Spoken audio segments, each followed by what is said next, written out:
Hi hello అందరికీ నేను మీ శ్రీశాంత్ మెహర్. ఎప్పట్లానే ఈరోజు కూడా మరో 2 కవితలతో మీ ముందుకు వచ్చాను. అప్పుడే ప్రేమ కబుర్లు విసిరిన నవ్వులు, నిన్ను ప్రేమించటం తెలియని కాలంలో ఎవరు వెలిగించారు ఈ ప్రేమజ్యోతిని? మిరుమిట్లు గొలిపే కాంతి కిరణం నన్ను వెతుక్కుంటూ వచ్చిన క్షణాన ఎవరది? నిదురే తెలియని నా కన్నులను ముద్దాడింది.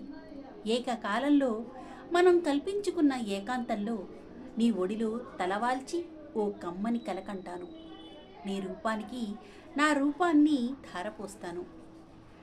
ఆ కలలన్నీ బిడ్డలై రేపటిని మన చేతికిస్తాయి. అప్పుడే ఎదుటనున్న కాలమంతా ఏకాంతపు క్షణాలేనని నిన్ను నమ్మిస్తాను. చెట్ల పొదల మాటున మన సమావేశాలు చాలించి నేను అల్లుకున్న గుటిలోకి నిన్ను ఎత్తుకుపోతాను. ఈ కవితని ఫిబ్రవరి 14వ తారీఖు 2021 రాశాను.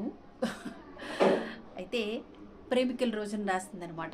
ఇప్పుడు చూస్తుంటే తెలుస్తుంది, ముందైతే నేను గుర్తించలేదు అసలు చెప్పాలంటే.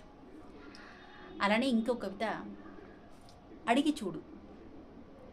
కాలాన్ని లెక్కపెట్టు, ఎన్ని దోసిళ్ల నవ్వులు నీకు అందిస్తుందో.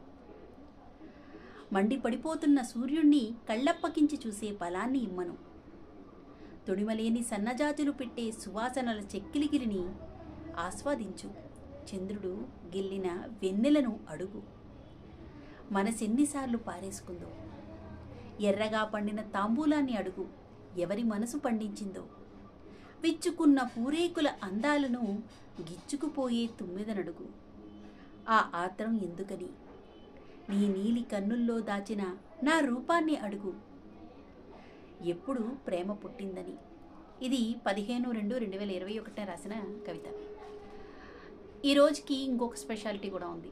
ఇవి 2021లో రాస్తే ఈ ఫిబ్రవరి 2025కి ఇంకొక ఈ రోజుకి ప్రత్యేకించి ప్రత్యేకత ఏంటంటే, నా కవిత కడలి దినపత్రికలో ప్రచురితమైంది.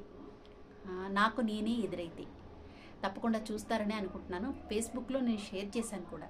ఒకసారి వీలైతే కనుక చూసి చదివి మీకు ఎలా అనిపించింది అన్నది కామెంట్ రూపంలో తెలియజేస్తే నాకు చాలా హ్యాపీగా ఫీల్ అవుతాను నేనైతే. అది సంగతి.